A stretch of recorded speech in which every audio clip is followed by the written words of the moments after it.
We, Dave, we do have some time for questions, if there's any questions. And I want to emphasize the fact that all of our meetings are open to the public. You have the Water Planning Council itself, it's usually the first Tuesday of the month. You have the Implementation Committee, which usually meets before the Water Planning Council, and then you have the Water Planning Council Advisory Group as well. So we really want to get people's input as we go through this process. Very, very important. Even though people may not be on the actually existing committees, we always look for volunteers to help us implement the plan. So with that, I'll open up for any discussion, questions, comments. Is the plan a good thing or a bad thing? Do we have any questions? Area of questions.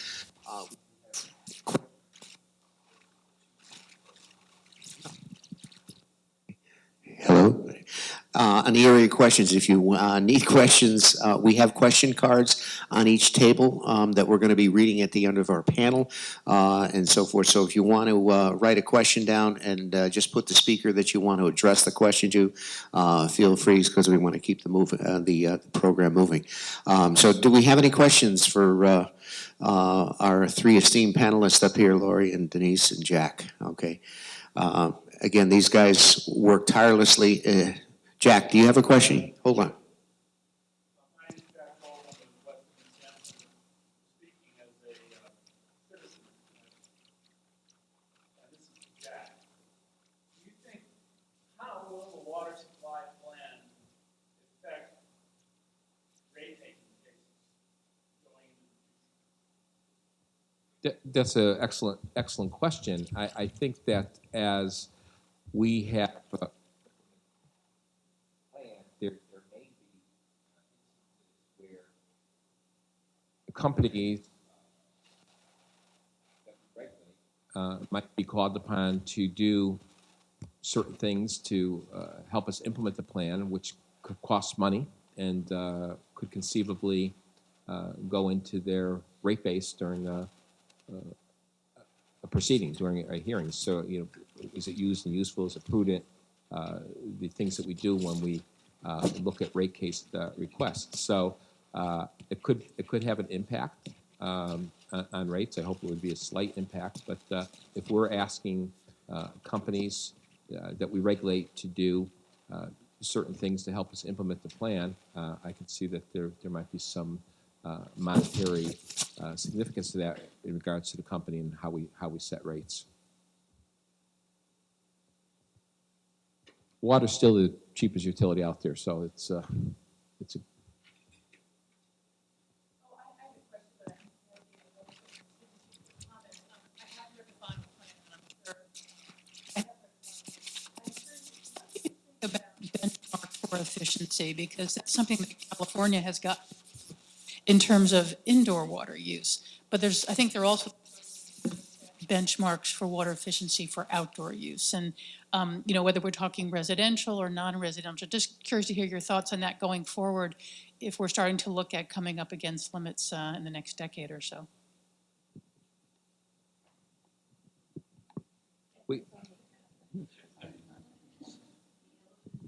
Did we stump the panel? I've never seen Lori Matthews speechless. I mean, I don't know. I don't know.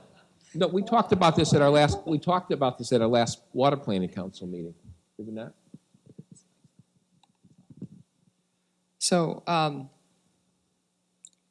going to tell a little bit of a story. He's probably in the room.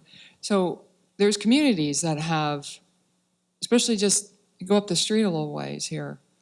One community, next community, next community. They all have little town centers, and they all have 20, 30 public water systems in a cluster. And some of them have interconnected these. And my staff, Vicki and Eric, they know these systems well. And they have businesses that love these little towns, and they love coming in there. And the town loves the businesses. And the water companies are working hard to find extra water. And they survive not on big reservoir systems like Jeff's going to talk about, but they survive in these little bedrock wells. And you can't even imagine, these, as the local health directors in the room will know, okay, 2 gallons a minute, 4 gallons a minute, 5 gallons a minute, and you got 3 or 4 of them, and you cobble them together, and then all of a sudden you want a car wash and a this and a that, and the people start moving into this community because they love the little town center, and there's no standards whatsoever about how much water could be used where. Other than supply and demand, we're looking at the water system, making sure they're not going to run themselves out of water. The water system continues to want to, look at it and be mindful about their water supply and is monitoring their wells. But there are but there's not. That's why I hesitated, because you almost could run yourself out of water, and then I have to sit there and sign an order. And that's not what we want to do. We work on adequacy. So we need those standards, so that there are those benchmarks that the water companies will work toward. But it can happen because there's so much emphasis on these smaller communities that develop their development around these bedrock wells that will never have a big water system that bring water in. These have to be developed. This has to be talked about these communities, and we're going to hear more So if I about may- it. If I may. Let's go back to your question about metrics a little bit here. There are some standards out there in terms of goals. 15% non-revenue water, for instance, is one within the state of Connecticut. This governor and my commissioner are all about metrics, and I think, they're metric-driven right down to the staff level of what they want to see in terms of performance, and a lot of those metrics are under development. And I think we have to start looking at things like peak data, average day, ratios, and a variety of other per capita things when we start, particularly in the drought plan. And the drought plan is a living document because we know it has to evolve. Once it's approved, it's just not a static document. So I think more to come, and you're absolutely right. And I know AWWA is working on a variety of new, what they call performance indicators for water efficiency.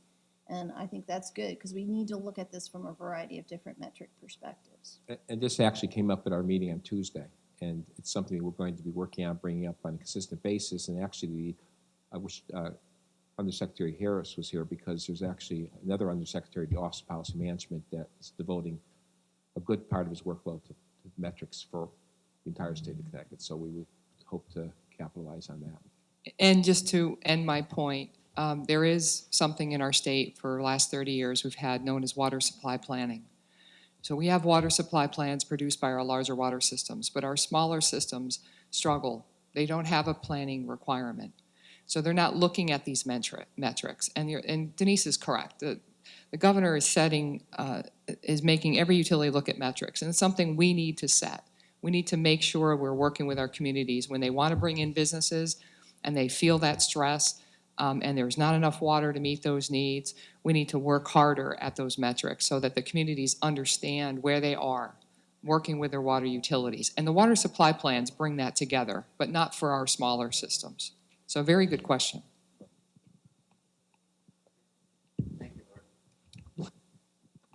All right, ladies and gentlemen, how about a nice round of applause for our panel? Thank you very much.